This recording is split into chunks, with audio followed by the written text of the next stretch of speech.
Hello students, how are you? I hope you all are fit and fine and doing good at your place. I'm Monica from Adarsh Senior Secondary School, Khaishirgarh. In previous classes, we explained the properties of addition and multiplication, and question A, B and C. C's fourth part we covered, and today we start fifth part of C questions. Okay students, let's we start. What is the identity element with respect to multiplication? यहाँ पे हमें identity element बताना है किसके respect में? Multiplication के respect में। Identity element कौन सा होता है? कोई भी वोल नंबर लेंगे, उसको मल्टीप्लाई करेंगे उसी नंबर किसी नंबर से, तो रिजल्ट अपना वोल नंबर ही आना चाहिए। तो ऐसा कौन सा एलिमेंट है मल्टीप्लाई में जिसको मल्टीप्लाई करने पर वही नंबर आएगा? 1.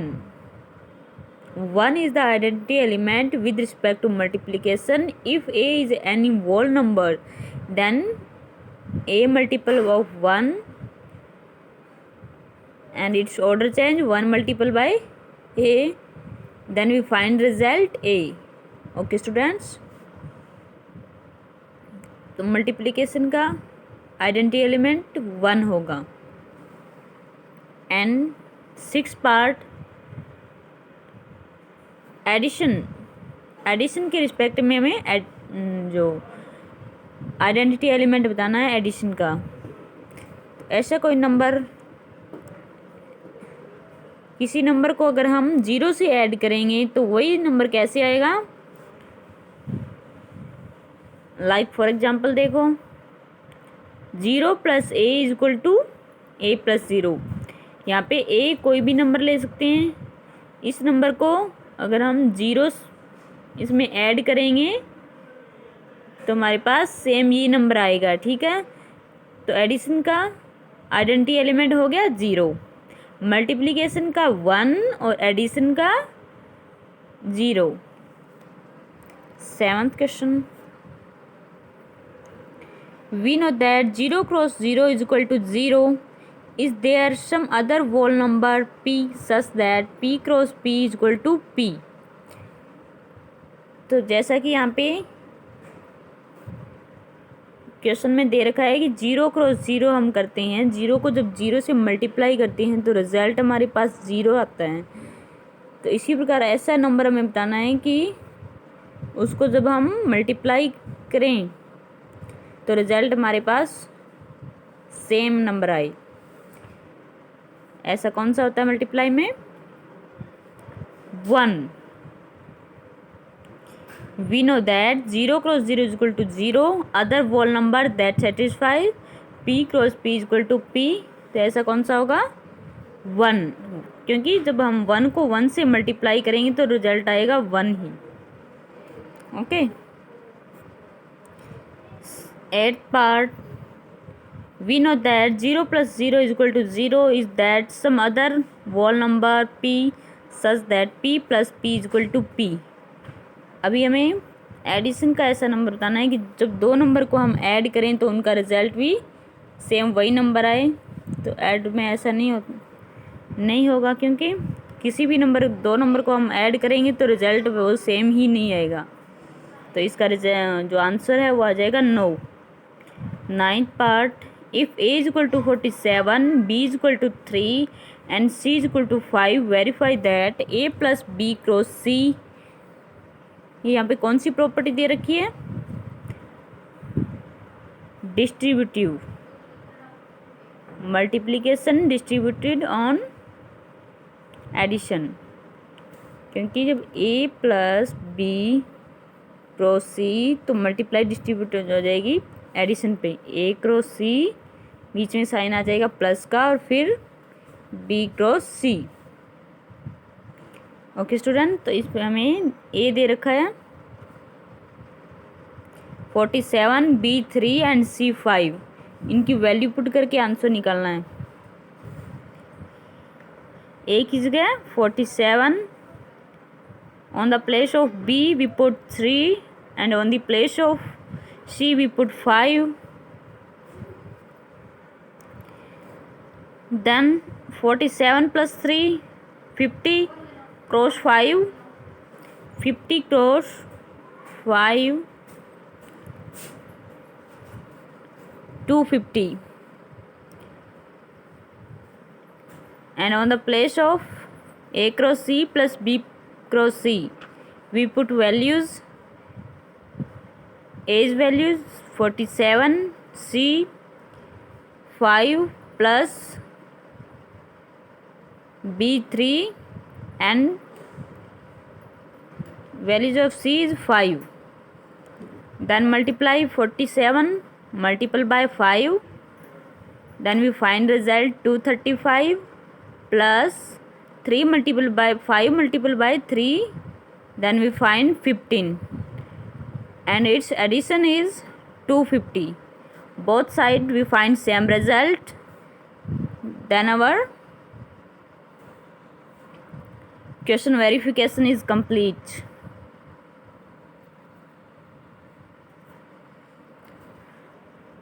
Tenth part.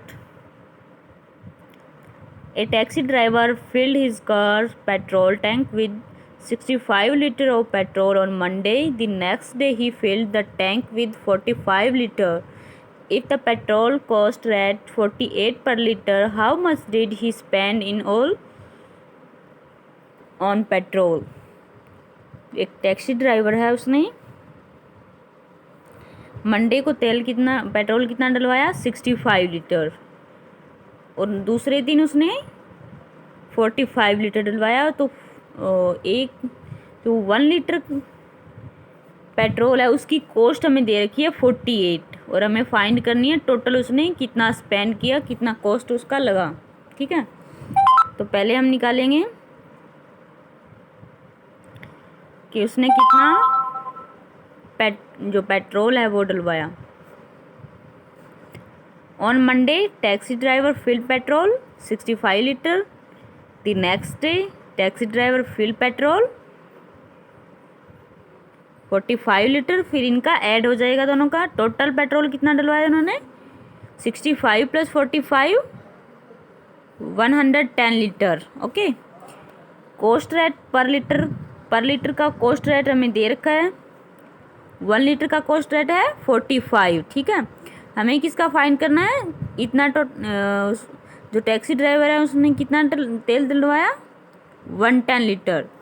तो इसका कॉस्ट रेट कितना आ जाएगा 110 multiple by 48. Then we find rates 5980. जब हमें किसी 1 नंबर की वैल्यू दे रखी है और हमें ज़्यादा की फाइंड करनी है तो हम मल्टीप्लाई करते हैं. ठीक है, यहाँ पे 1 लीटर की कॉस्ट दे रखी थी और हमें किसकी निकालनी थी 110 की. तब 48 को मल्टीप्लाई कर दिया 110 से. देन हमारा आंसर आ गया. Okay, next 11th. Mona buys 150 chairs and 150 tables.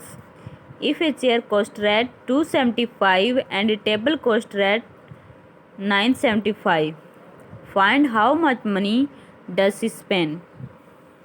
तो मोना ने 150 चेयर्स ली और 150 टेबल्स. ठीक है, और वन चेयर का कॉस्ट रेट था 275 और 1 टेबल का 975. तो हमें टोटल कॉस्ट रेट फाइंड करना है. ठीक है, मोना बाइज शेयर्स. मोना ने कितने शेयर्स लिए 125. इतनी चेयर खरीदी. ठीक है, ए चेयर कॉस्ट रेट 275. तो टोटल कितनी है 150. ए की जब हमें कॉस्ट रेट दे रखी है और हमें ज़्यादा की निकालनी है तो क्या करते हैं मल्टीप्लाई. तो यहाँ पे 150 multiple by 275. Then we find result 41,250. And next उसने क्या खरीदा टेबल्स. कितनी 150. 1 table cost at 975, 150 table cost at 975 multiple bye 150 and total cost rate कितना हो गया फिर 146250 टोटल कॉस्ट रेट। तो उसने कितना टोटल खर्च कितना किया उसने, जितना शेयर्स का टोटल और टेबल का टोटल इनको ऐड कर देंगे, ठीक है। इनको ऐड करने पर रिजल्ट आया ये is your answer. Okay,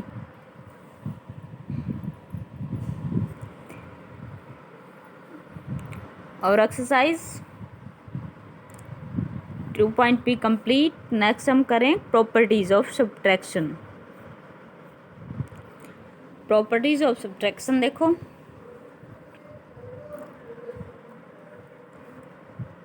the operation of subtraction is an inverse process of addition।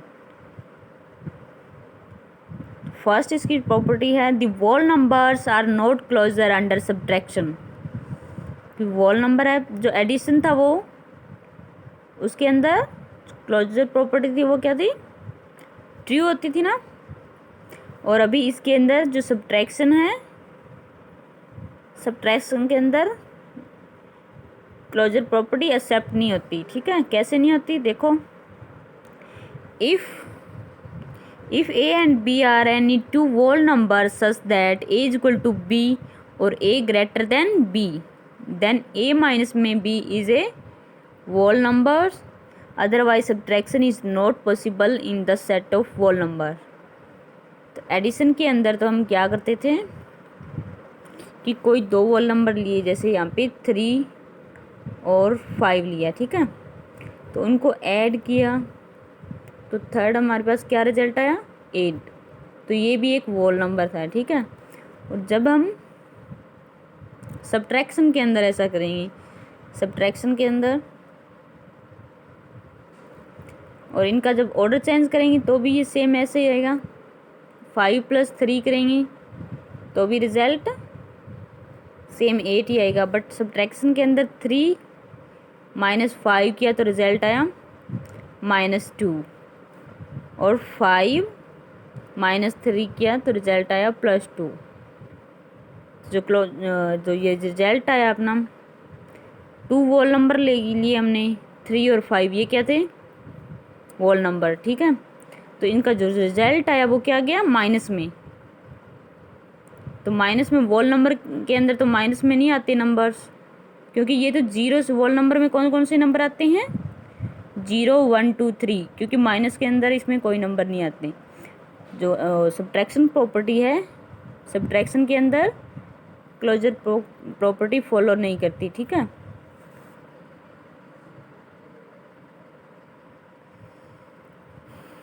Second, commutative property does not hold good in subtraction of whole number.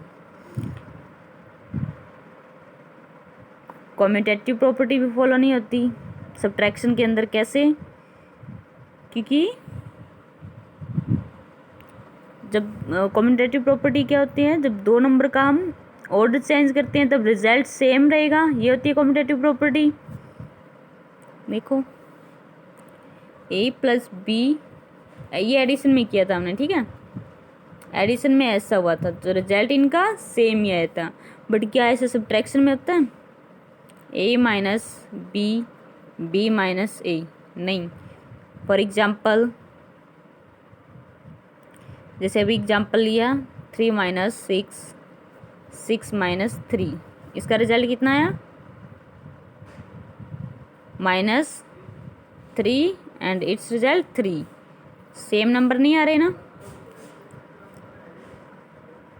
तो जब हमने ऑर्डर चेंज किया इन नंबर्स का, a first number पर था यहाँ पे और यहाँ पे सेकंड नंबर पर राइट किया हमने, ठीक है। तो इनका रिजल्ट है वो सेम नहीं आया, तो ये कम्यूटेटिव प्रॉपर्टी है वो फॉलो नहीं हो रही सब्ट्रैक्शन के अंदर, ठीक है।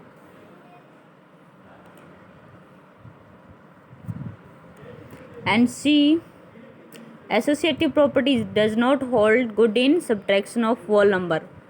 एसोसिएटिव प्रॉपर्टी भी फॉलो नहीं करती जो सब्ट्रैक्शन के अंदर।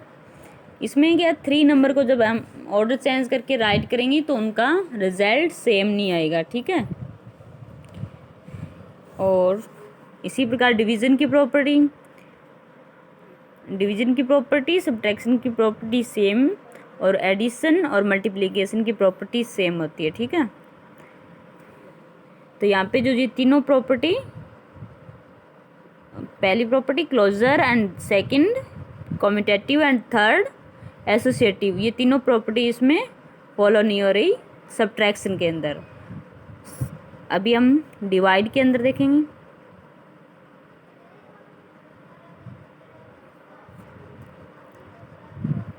First property of division.